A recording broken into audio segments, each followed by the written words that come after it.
Kita bersama yang mulia Puan Hajah Nurul Nurul Akmal binti Haji Muhammad Jaafar, iaitu Ketua Pegawai Pemasaran BIBD.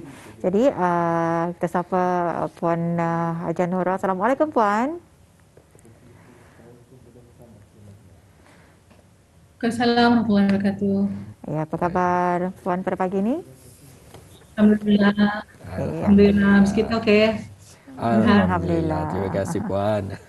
Baik, kita akan membincangkan Puan mengenai ASEAN Business and Investment Summit 2021 ini.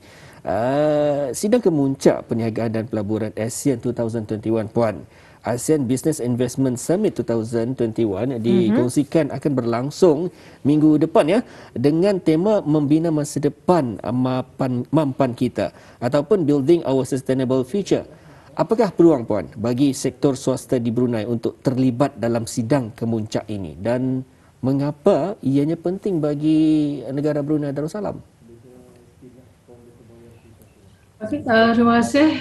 Assalamualaikum warahmatullahi wabarakatuh. Bismillahirrahmanirrahim. Alhamdulillah, insyaAllah next week kita akan memulakan ASEAN Investment Summit pada hari Isnin 25 bulan Oktober. Dan mengapakah ia sangat penting bagi sektor swasta pada masa ini ialah Brunei sebagai memegang tampuk chairmanship of ASEAN this year Tani haruslah mengambil peluang ini untuk memahami isu-isu penting yang ada yang pada masa ini yang menjadi trend untuk masa depan. Sebab tema sidang kemuncak tahun ini mengetengahkan kepentingan kemampanan atau sustainability dan digitalization yang merupakan dua perkara penting bagi negara Brunei Darussalam dan juga BIBD. Ianya penting bagi Brunei sebab ia mensejajarkan usaha kita untuk mencapai wawasan 2035. Sebagai sebuah negeri kecil, kita mampu memberi impak kepada kedayatahanan dan pembangunan masa depan. Jumlah di mana peratus di kalangan rakyat berumur di bawah 40 tahun ke bawah sangatlah besar di Brunei. So mereka adalah orang sebagai penentu masa depan generasi akan datang. So kenapa ia penting bagi pihak-pihak swasta atau private di negara Brunei? Sebab hala tuju negara untuk mencapai wawasan 2035 bergantung kepada sektor swasta yang ada di Brunei, dan tanpa berharap sepenuhnya kepada kerajaan ke bawah duli, kerana kita sebagai whole of nation approach, kita harus berganding bahu untuk mencapai wawasan 2035. Jadi di sini Puan, apakah antara peranan BIBD dalam menyokong sidang kemuncak ini dan seterusnya merealisasikan tema sidang kemuncak ini, Building Our Sustainable Future ini? Jadi mungkin Puan boleh menjelaskan. Terima kasih. Sebagai rakan kongsi kemajuan atau partner in progress, BIBD sentiasa komited untuk menyokong pihak kerajaan dalam pelbagai usaha untuk mengembangkan ekonomi dan kemajuan sosial negara. Ini adalah melalui produk dan perkhidmatan di bawah kumpulan syarikat yang lebih menyeluruh, dan juga peluang pekerjaan kepada anak tempatan di mana sebilangan besar kaki tangan BIBD adalah dari golongan Gen Y, Z dan Millennial, kerana mereka lah jentera perubahan bagi lestari ke hadapan.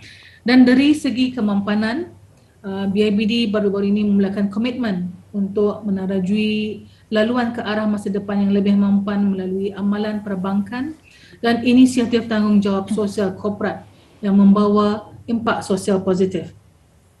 BIBD masa sekarang ini giat berusaha menjadi pemangkin atau katalis perubahan dan memastikan perniagaan ianya mampan dan bertanggungjawab dan secara aktif merangka peta jalan atau roadmap dengan hala tuju yang memastikan kita sebuah rakyat global yang akan bertanggungjawab memastikan dunia ini sebuah tempat yang lebih baik dan hijau. Ini akan meliputi berbagai rangka kerja dan polisi termasuk polisi niaga yang menerapkan budaya kerja yang lebih lestari dan bertanggungjawab. Dan juga socially responsible aspects yang merangkumi kesemua lapisan rakyat. BIBD di mana susur galur dan dasar penumbuhan berasaskan maqasid al-syariah akan terus menyokong kemampanan dan kedayatahanan yang akan disejajarkan dengan 17 matlamat pertubuhan antarabangsa UNSDG atau matlamat pembangunan mampan demi untuk mendukung usaha bersepadu bagi mencapai wawasan 2035. Usaha ini akan membantu pihak-pihak berkepentingan dari sektor kerajaan untuk meneruskan pemberigaan usaha-usaha Brunei untuk mencapai matlamat-matlamat yang penting.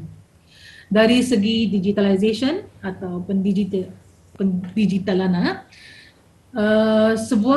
sebagai sebuah institusi kewangan yang terbesar di negara Brunei Darussalam, komitmen terhadap digital adalah sebahagian daripada DNA kami sebagai salah satu usaha BIBD untuk menyokong ekonomi digital, perangkaan dalam Digital Economy Council negara Brunei Darussalam. Melalui perkhidmatan BIBD NextGen, pihak bank telah menyediakan pelbagai kaedah perbankan digital bagi pelanggan-pelanggan kami, dan BIBD juga sedang merangka pelbagai kemajuan untuk menaik taraf ekosistem digital BIBD dan mengambil kira sumbangan ke arah carbon footprint yang lebih terarah dan bertanggungjawab. Ini adalah sejajar dengan dukungan yang BIBD berikan kepada kerajaan Kebawah Duli Yang Maha Mulia Digital Economy Master Plan 2025 di bawah Kementerian Pengangkutan dan Infokomunikasi. Baik, Puan, jom dikongsikan di sini yang mana yang berhormat Menteri di Jabatan Perdana Menteri dan Menteri Kewangan dan Ekonomi 2 akan menyampaikan ucapan di sidang tersebut. Mungkin dapat Puan kongsikan sedikit kira-kiranya fokus yang berhormat Menteri dalam ucapan tersebut. Alhamdulillah,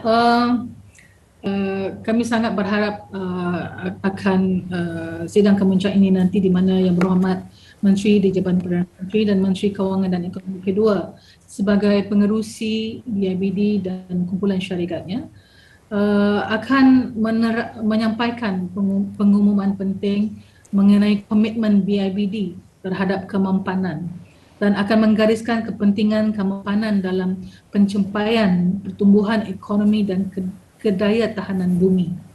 Komitmen BIBD akan berpandukan maqasid yang disejajarkan dengan UNSDG yang saya sebutkan tadi dan sama-sama menyokong matlamat bangsaan seperti hijau yang digariskan oleh Sekretariat Nasional Climate Change yang diterajui oleh 4 kementerian dan insya-Allah akhirnya mencapai wawasan 2035. So fokus yang berhormat Menteri akan sampaikan ialah satu, bagaimana BIBD dapat menyokong komitmen kerajaan Kebawah Duli mengenai UNSDG 2030 dan di mana ianya akan membantu negara Brunei Darussalam dan juga di kalangan rakyat dan juga golongan swasta menghala perniagaan bisnes orang dan juga setiap individu untuk menggaris yang akan dapat disejajarkan dengan kepentingan yang ada digariskan oleh matlamat UNSDG dan maqasid syariah demi hala tuju tani untuk mencapai wawasan 2035. Jadi untuk akhirnya di sini Puan, mungkin Puan boleh memberikan saranan untuk orang ramai mengenai sidang kemuncak ini yang akan diadakan. Silakan Puan. Okay, I think sebagai pengerusi ASEAN bagi tahun 2021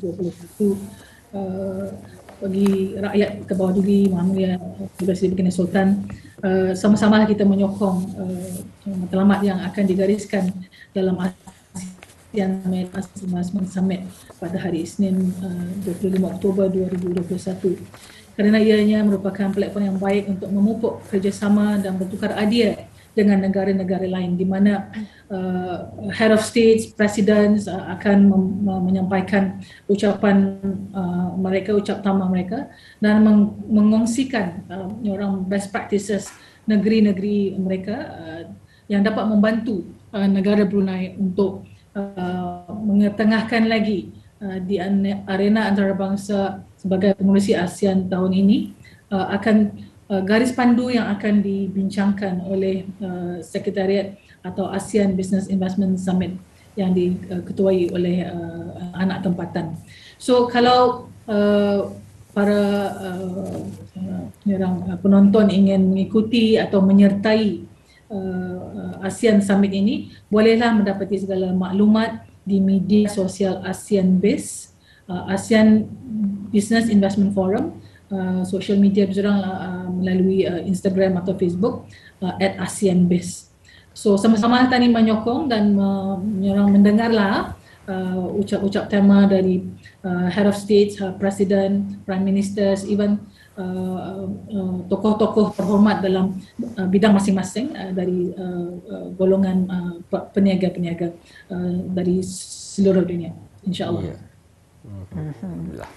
Itu yang telah pun disampaikan dan juga diperjelaskan mengenai dengan segmen wawancara kita pada hari ini, iaitu ASEAN Business and Investment Summit 2021. Jadi ribuan terima kasih kami ucapkan kepada Yang Mulia Puan Haji Nurul Akmal binti Haji Muhammad Syahir, itu Ketua Pegawai Pemasaran BIBD, dengan penjelasan yang telah pun dibawakan. Terima kasih Puan. Assalamualaikum. Waalaikumsalam. Terima kasih.